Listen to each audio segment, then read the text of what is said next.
Hello, everyone. My name is Gary Gomes. I'm here to talk to you about astrology, Vedic astrology in particular, astrology today, and a system known as Jaimini astrology, which is an offshoot of Indian astrology or Vedic astrology. For those of you who want to know a little bit more about me, I've been a Vedic astrologer for over 30 years. I've been honored by several organizations in India for my contributions to Vedic astrology. And also, I'm a past president of the Council of Vedic Astrology. I currently teach Vedic astrology at Kepler College through one-on-one consultations and hopefully through a school and through my own school. And also, I have lectured internationally on Indian astrology and been invited to several countries to speak on Indian astrology. So, given all that and the need to stroke my ego assuaged, um, I can talk to you safely right now about uh, what's going to happen over the next few months. Now, I had promised you um, a, a lot on a little bit on Chinese astrology, and I'm just going to say this just quickly. The year of the ox is really it's not an exciting year. I hope the screen is sharing. It's not an exciting. It's a year in which we'll be seeing a lot of development over what was started last year. As most of you know, last year was a fairly disruptive year, and we had to people had to put a lot of plans on hold um, or on um, pause while the pandemic sorted everything out and while the economy sorted everything out. This year will be a chance to institutionalize those projects to bring them to fruition. It'll be a more steady year than last year was. There won't be as much need or interest in outrage, and there won't be as much controversy because everybody will be feeling a bit relieved, um, both politically um, and economically, even if things aren't like rolling ahead fantastically well. But I actually think by May or June, you'll see the economy really start to spike upwards and do very well, not only in the United States but across the world. And I think you'll see a lot of the coronavirus will still be around as a presence for about another year or so, but it won't be a presence which will stop us from moving forward. I think you'll see a lot of the issues connected with the coronavirus wrapped up by May at the very latest. And that's consistent with what some of the projections we're seeing. But again, it's a cautious year. So nobody's willing to come out and say, everything's going to be back to normal by May. It probably won't. And that's mainly because we have some relatively conservative people. And when I say conservative, I don't mean ideological conservative. I mean cautious people running things. And that's going to, so the divisions between those two people will grow for about another year and then start to really explode around the middle of next year when Ketu enters Libra and Rahu enters Aries. But that's a little ways away. This is a time for building foundations. The year of the ox is not a time for taking brave new uh, roles or rules. So signs which tend to do well in cautious times, like the snake or um, the um, um, the boar or the horse or the dog will tend to do pretty well this year. Some of the more dynamic signs like tiger and dragon will seem a little bit more bored, but if they just stick with essentials and building up wealth and building up a financial success, they'll do very well and they'll have a chance to really change things next year in 2022. So this year, if we're looking at the Chinese zodiac, so this is one of the reasons why I was really hesitant to give any kinds of forecasts. There is a chance of any forecast for this year because basically it's really kind of a non-exciting year. There will be some conflicts and potential for conflicts in May and August, and even into September internationally. I don't think you'll see a major war break out.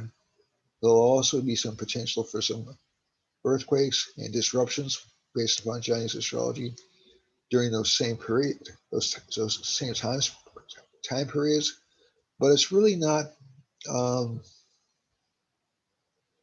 a year in which you're going to see a lot of change. Also, it's a year which will not allow a lot of controversy. One of the basic traits of ox is the fact that it's really a non-communicative sign. So essentially, if you have any kind of a debate going, the debate will almost automatically be slammed down. That's one reason why we're seeing a lot of pressure from any opposing viewpoints being offered in media, both nationally and internationally. So I think, and you're also seeing moves towards repressive governments in China, in Myanmar, and I would even say to a certain extent in the United States and in Great Britain. We've seen certain reactions lately, which, to be honest with you, don't sit well with me because they cut off debate. They take a position and just say, "This is it. You know, these are the facts. You can't dispute this. This is indisputable, and you're just going to have to accept it, and that's it." And for a personality like mine, that's a little bit tough to take, but it is the way of the world for the next year or so. And there are times to, if something is definitely wrong, speak up. If something's of a dubious reward, or it looks like nothing's going to change anyway, it's time to be cautious because the year of the ox is the year of conformity. Okay? It's basically about rebuilding. If something is not seen as being vital to that rebuilding, it'll be squashed basically. So that's not. I'm not even saying I'm agreeing or disagreeing with any of the positions being stated. I'm just saying that's essentially the way it is for the year. Um, the on the more interesting side, it's a fantastic year for innovation, especially in electronics and technology. So that'll be very good. If we look at so that's what I want to say about the Chinese year. It'll be very good for, like I said, if you want to build up wealth, this is the thing to do this year. It's a time to recover, build up wealth, pick up business plans that you thought weren't going to go through because of the pandemic, and restart those. That's the best thing you can do at the time. Okay, that's the most productive use of the time. The debates you can keep your hand in, but I wouldn't push it. Okay, which is not the same as saying shut up and take it. Okay, but those kinds of discussions aren't. They'll be viewed as being productive next year. This year, they'll be viewed as being counterproductive and disruptive, and there's not a lot of tolerance. So essentially, what we're looking at is, oh gosh, how do I say this without sounding? It's not really conspiratorial. It's just that there's such a strong striving for security and predictability right now that it pays to address those areas. If you have a strong position and you want to adhere to that strong position, state it, then get on with work. Okay? It's because it's not, so this isn't encouraging anybody to shut up if they think something is wrong. It's more of a caution that it will be viewed as being counterproductive and may impede your progress in the long run. Okay? So if you want to do something that's really critical for and really good for people, keep that thought in motion and keep that presence of mind when you're working on it. This year is more connected, it's more fruitful to focus on financial wealth, financial prosperity, security, and then the risk taking can occur in 2022. So that's not to say um, that you should accede to everything. That's not what I'm saying at all. I'm just saying this is where the reward is this year. This is where the penalties are this year. Okay. If we go to the Vedic chart, let me see if I can pull that up.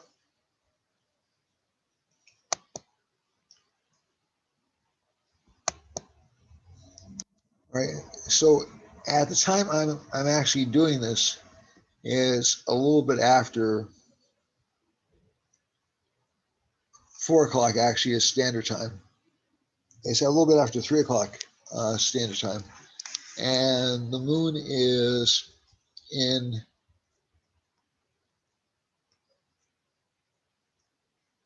Looks like it's in. It's in the ascendant's in the Shlesha Nakshatra.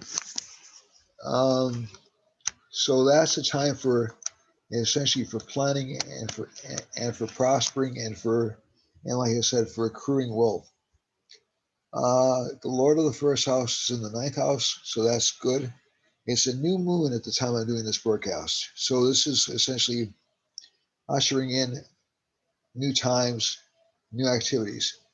Now, if I use standard uh, standard astrology, the first house and the ninth house, although weak, is a good placement, and it will lead to money. So it's consistent with what I was saying about Chinese astrology. In terms of romance, it's kind of a dead time right now. Not really impossible, but basically not really the best time for romance right now over the next couple of weeks.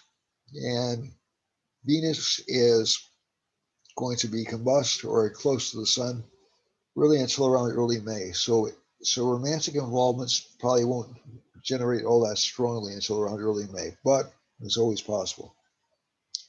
If they're based around power and money, then they probably will manifest.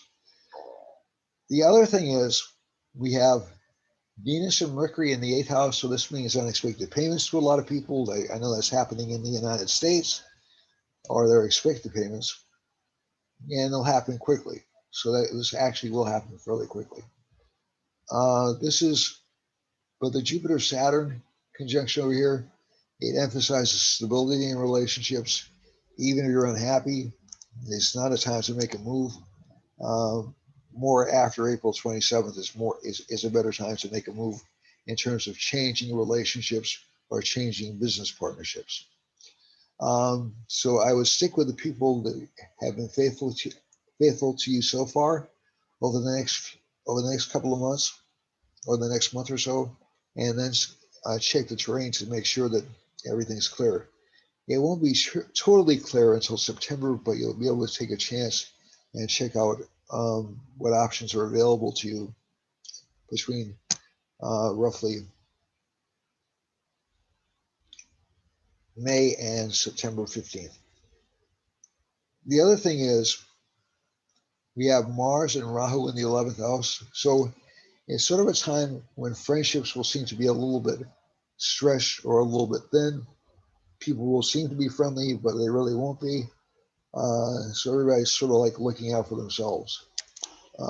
So you have to be a little careful about who you trust. Um, and people will fight over what I would call imaginary gains. And what I mean by that is they'll fight over things they don't have any control over, or things, or there'll be petty fights about property and land and status. So just be aware of that. The Mars Rahu conjunction is supposed to form a certain kind of a conjunction in Vedic astrology, which is supposed to lead to catastrophic events. I would say that's true only if other certain conditions apply, and those conditions are not in place right now. So we're really not talking about anything like that happening right now. There is some potential for earthquakes and for earth changes, but I'm not talking about anything on a massive scale. The other thing is if we have so the rising sign over here is very strong. Now I want to introduce the concept of what are called Jaimini Kalakas. So Jaimini Kalakas are essentially they're connected to changeable positions in the chart. So if I do up a chart, let's say tomorrow the moon might be the planet which is highest in degree in the chart. In today's chart is Venus at 27 degrees of Aquarius.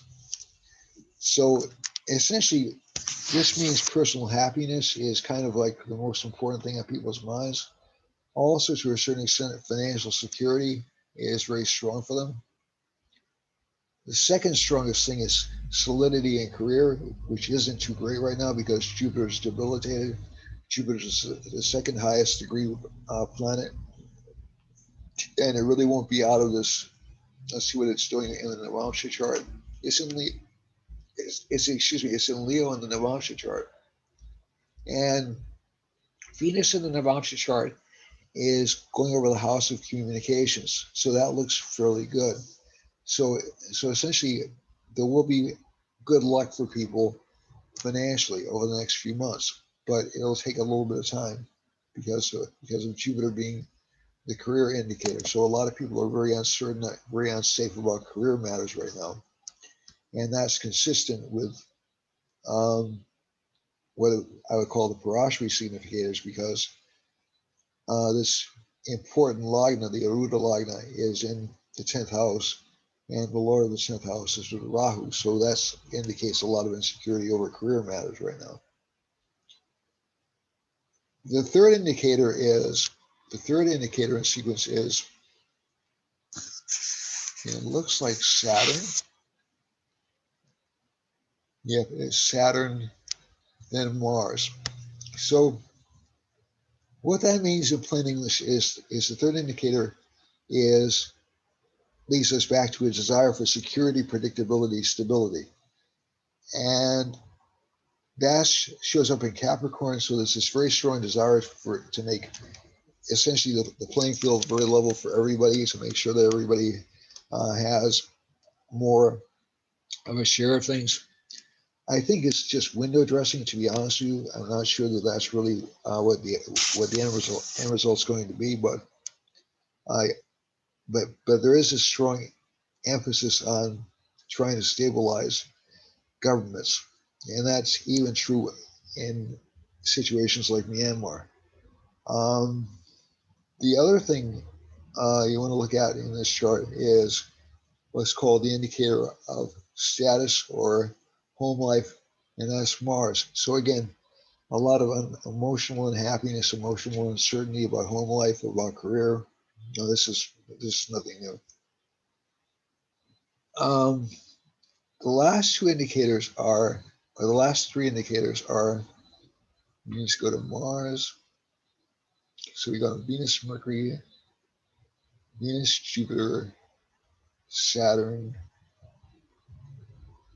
Oh, we need to go to Moon. I'm sorry. Moon is the status indicator. My apologies. Moon is the status indicator. So essentially, Moon's at 15 degrees, 47 minutes. Actually, it's the desire indicator. My apologies.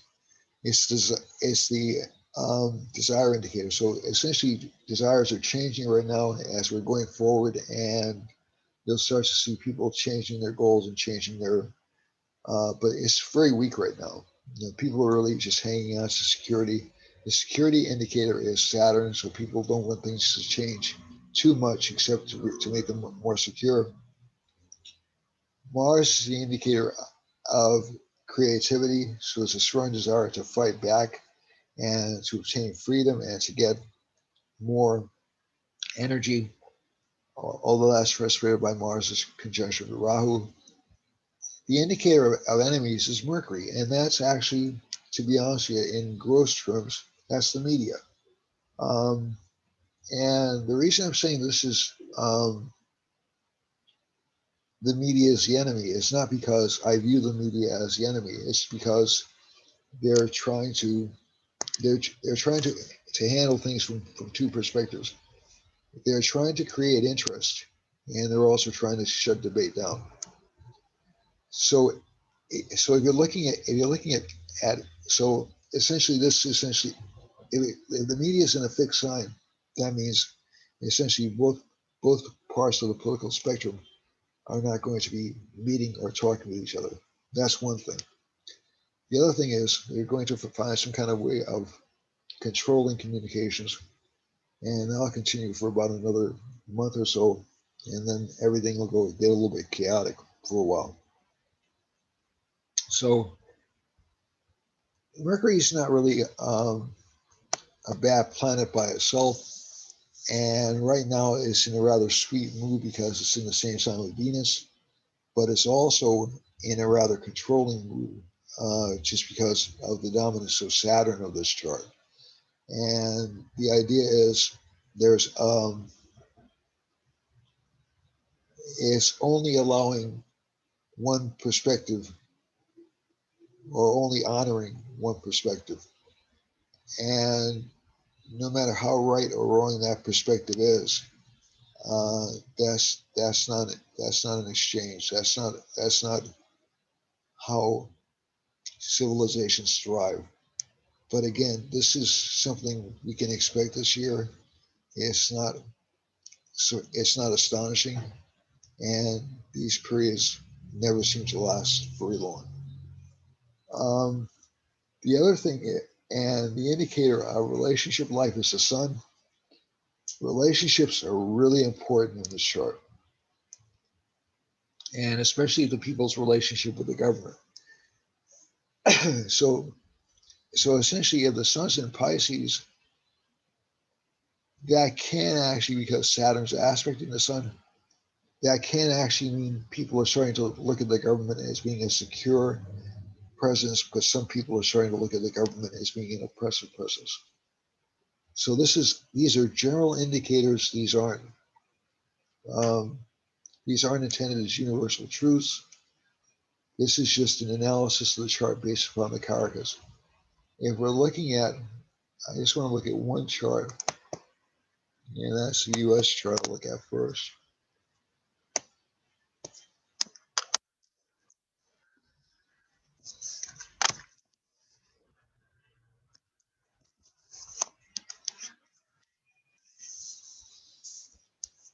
And we'll go to what are called chart karakas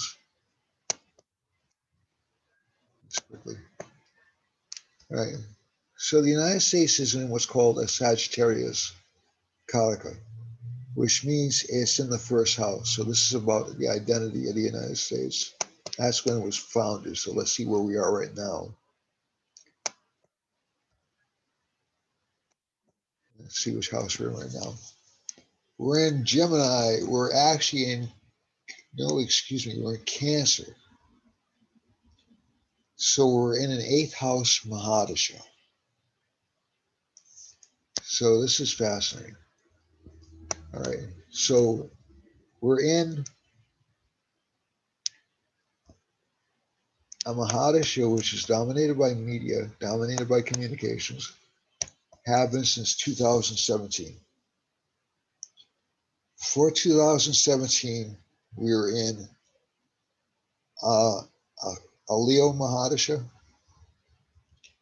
and that would have been about creating wealth and about financial expansion. But from 2017, from July 8th, 2017 onward, um, we have this really interesting Cancer Mahadasha, which essentially is a Mahadasha connected with lies or melodrama or panic. And I wouldn't even say so much lies, but panic. Because Rahu's not really a lying planet. There's a misconception about that. Um, it is it does disguise itself as something else to get what it wants. That's one of the stories connected with Rahu. But technically, it's not a lie. It essentially is, but it is a sneaky planet. And Rahu with Mercury will tend to distort news. It will tend to distort information. So we're in the middle of this period in which we have this large um, media-centric society up until 2022. And after 2022, I think you're going to see it become a much more open and um, much more open society. Now, eighth house matters. Eighth house periods feel like you're in prison. That's sort of like the way they're looked at. So if everybody's interested in this, I'll look at this for other countries in subsequent weeks. But I think it's fascinating that it starts in 2017, um, and there was um, there was a lot of emphasis on um, a lot of fear about disinformation starting in the United States, a lot of fear about cover-ups, and it ends around July 8th of 2022. So this is essentially this is close to the entire Trump presidency. This July 8th, 2017, so July 8th of 2022, this period. And there's still a feeling, to be honest with you, that part of the truth's coming out, not the whole truth's coming out, and it's being felt on both sides of the political spectrum. It's not it's not unique to either the Democrats or the Republicans. It's essentially everybody. Nobody trusts each other right now. So this. I find that interesting, and I'm always astonished at how these events are um, reflected in the chart. The but it'll be interesting because the Gemini Mahadasha indicates a lot of involvement with foreign countries. So this is going to be, and it's only going to be 1 year, a 1 year Mahadasha. Um, after that, and another 1 year Mahadasha. So you have a lot of changes between 2022 and 2024. A lot of changes. Um, so so so it's going to be, you know, to quote the movie, it's going to be a bumpy ride. So the next 3 or 4 years are going to be very unsettled. Um, Probably until 2024 to 2026. But, and really, we're not going to settle into a relatively long period of predictability until 2026 to 2035. So that's a lot. All right. So let's look at the chart from the world map.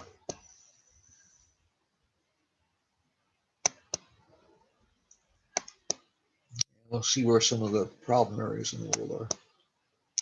Okay, so we have a Saturn line. And that's the first thing that hit me.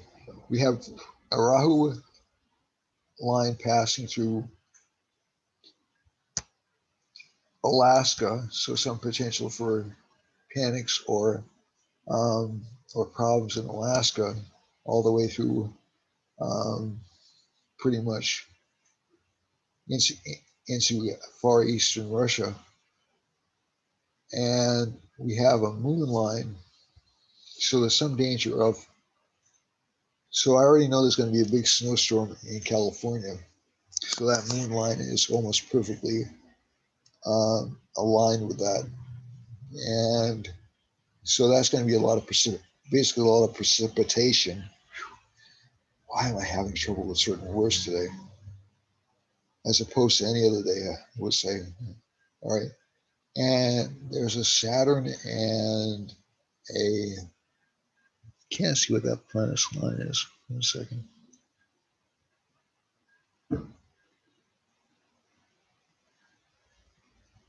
Looks like a Saturn and Jupiter line going through, going right through the Great Lakes. So you'll probably see some conflicts in Michigan, all the way down through Texas. And Texas right now is having some problems, some very well publicized problems with immigration patterns, and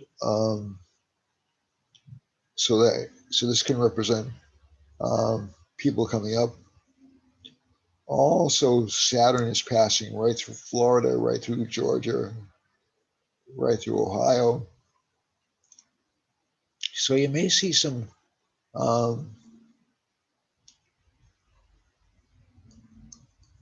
quasi-military activity around Michigan. That's just the instinct of getting from this. Some attempts to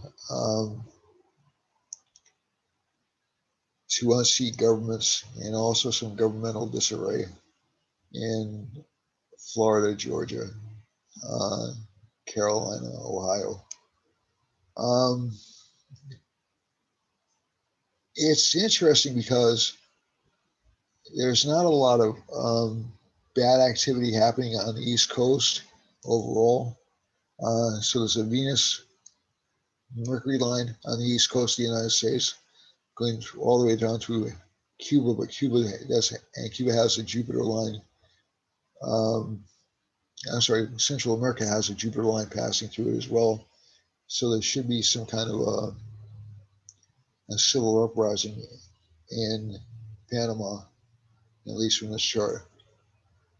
Mercury is, that Saturn line is really disturbing me because it's very pronounced, and it's cutting right through the Rust Belt states and into the south. The other lines that I want you to pay particular attention to is the sun lines going through Iceland again, and that could indicate some storm activity, some glacial activity, and there's a Rahu line. So essentially, Brazil's caught in a panic right now, which they really can't figure their way out of, and that'll last for about another few months, I would say almost another year. The other line that's interesting is it looks like there could be some flooding or some bad weather on the east coast of Brazil. Europe is having problems let's see now. So there's a Venus-Jupiter line happening over Spain and England. So actually England looks like it's getting a little bit better, although Jupiter is still showing bad. Well, we're seeing the royal family being painted in and out of very favorable light right now. So that makes sense with the debilitated Jupiter. And Venus is also strong in this chart. So there'll probably be some, I don't want to say rebellion, but some definite dissatisfaction. France is experiencing a Saturn line, so their economy could be in bad shape. So is Algeria. And let's go over here. There's a Rahu line passing through central Turkey and Eastern Europe, and also up through Russia next to Finland. So what that indicates to me is there'll be some panic or some worry about earthquakes in those parts of the world. And the moon is passing through Saudi Arabia, Iran, Iraq. So you're going to see some changes in those governments and definite war in Iraq.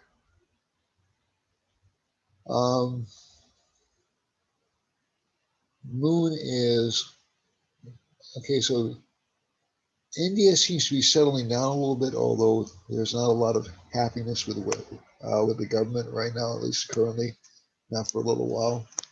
So you'll probably see the government come out looking much better towards the end of the month.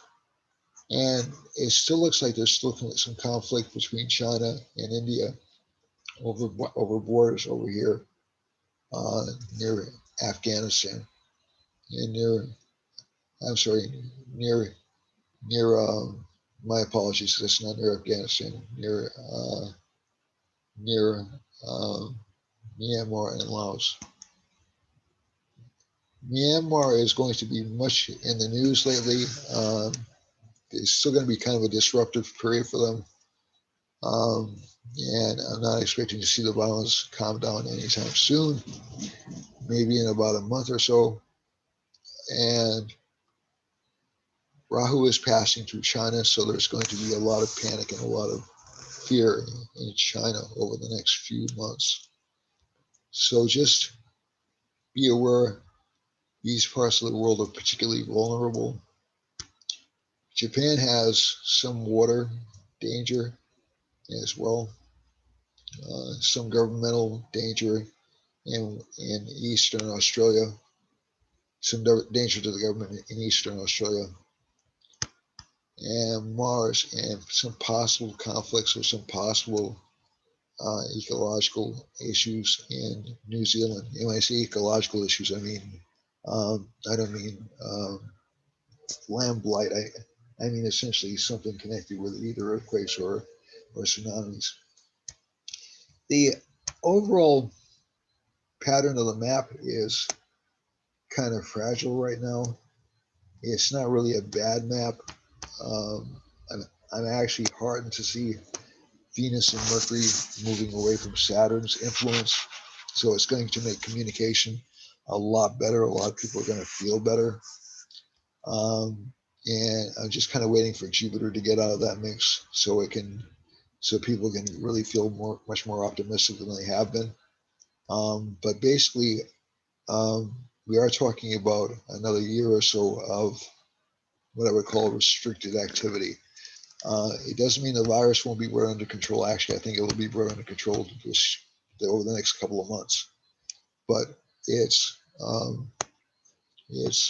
one of those things where people won't be convinced, and we are still having people, rightly or wrongly, say that they don't trust the vaccine, they don't like the vaccine, they won't have the vaccine, and it's their right to say that, but I think the vaccine is a gift from God. That's just my personal opinion. And from Pfizer and from Moderna and from a variety of researchers who've essentially figured out a shortcut to fight this. And Johnson & Johnson. I can't forget any. I don't have any corporate sponsors, so I gain nothing from singling them out. And also from the government, to be honest here, from the U.S. government and from the British government in particular, and from the European governments. So I think we have actually, and again, this is not my main desire isn't to really tick people off, but a lot of the initiatives that were undertaken last year, that were criticized roundly, are proving largely successful this year. And I will say that, and that'll be maybe the last controversial thing I'll say this year. The chart for individual signs, since the planets aren't changing all that much, I'll just give you a quick overview.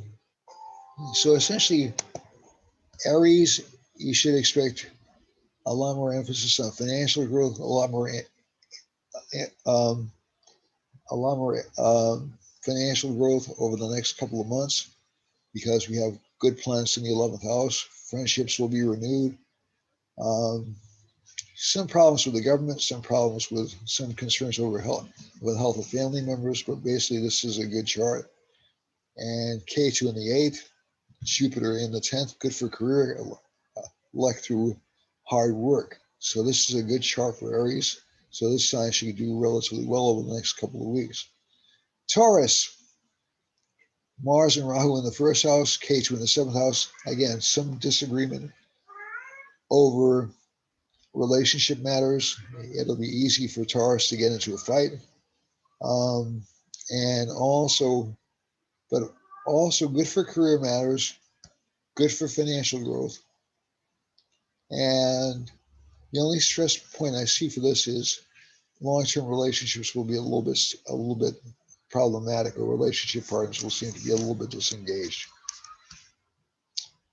Gemini has Mars in the 12th house, so again, marital conflicts are indicated by this sign, and dissatisfaction over relationship life is indicated by this particular placement. Um, but career life is very strong, career luck is very strong, and overall attractiveness of the sign is extremely strong because of the Jupiter-Saturn conjunction in the 8th house. So that's going to be generally good for the sign. And also there'll be money, but it'll come in small doses. For Cancer, Cancer has, again, some relationship issues.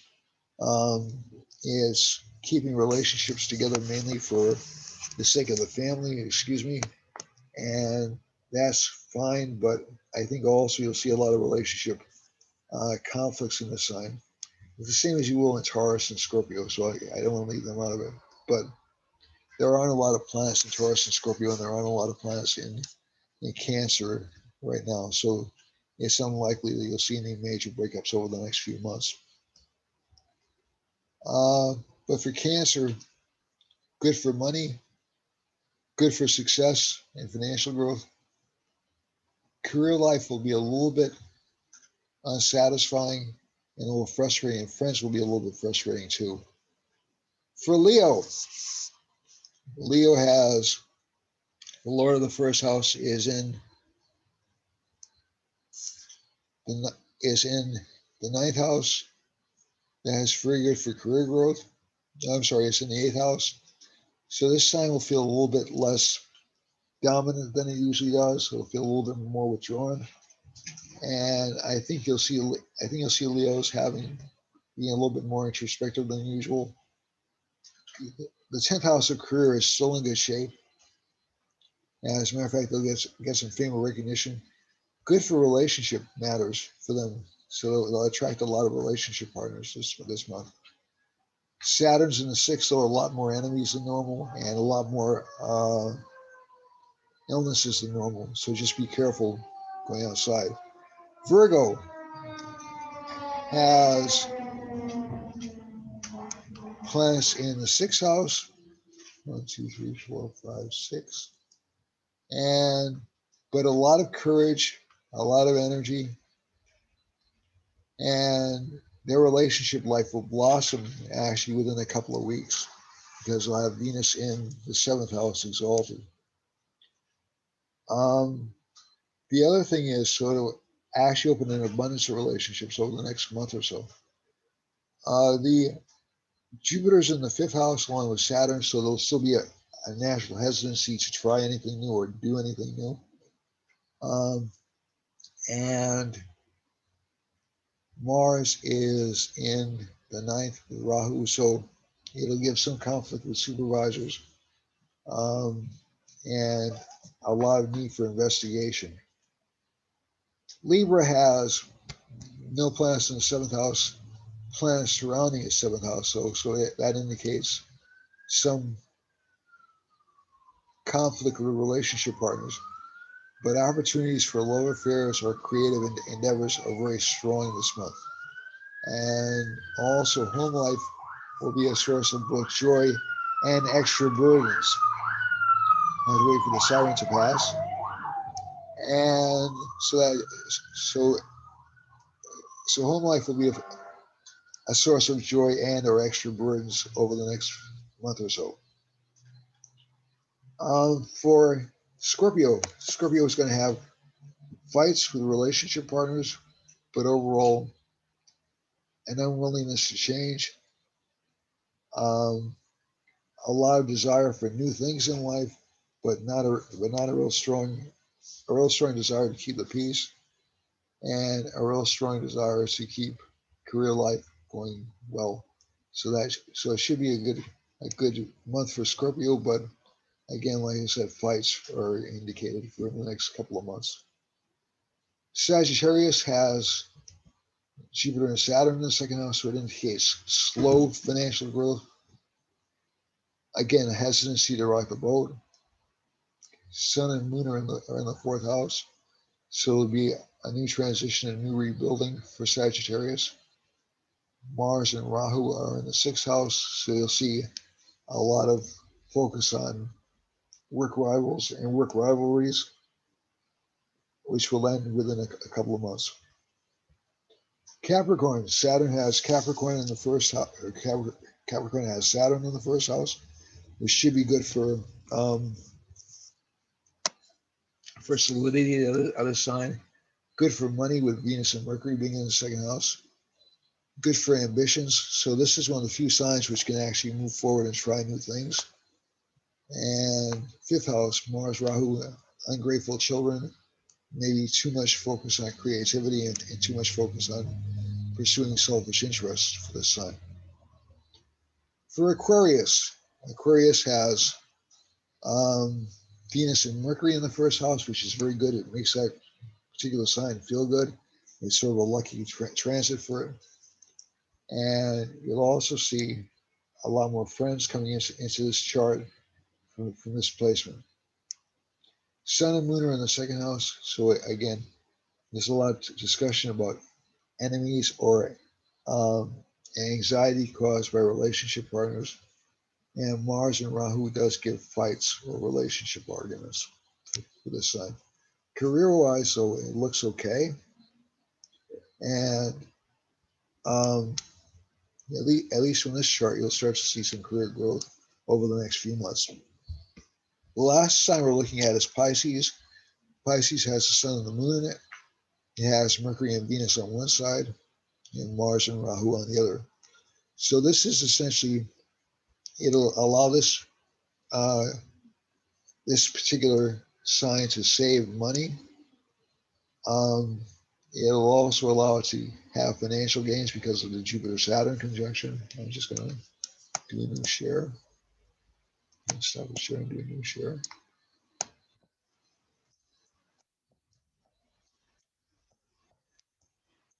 Uh, so